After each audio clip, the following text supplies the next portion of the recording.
Quand on entre dans une salle de spectacle, on fait une expérience hors du commun, dans laquelle notre imagination est sollicitée à son maximum.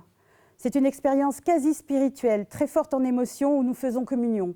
Cet échange avec les artistes consiste à nous faire comprendre à travers leur univers les multiples visions du monde. Et dans cet espace-temps où a lieu cet échange, c'est une liberté totale du ressenti qui se joue, nous emporte et nous exalte. C'est une sorte de communion d'émotions dans laquelle nous faisons tous partie.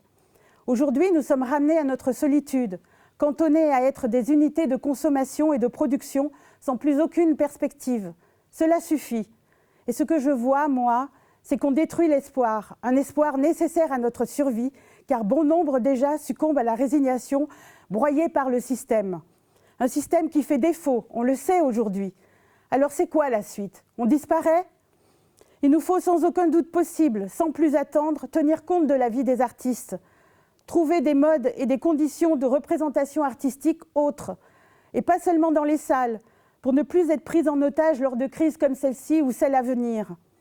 Mais tout de suite, nous prenons l'initiative, tout en respectant, sous peine de sanction, les codes qui nous sont imposés, pour crier haut et fort que le spectacle vivant est vivant, que nous refusons à être invisibles.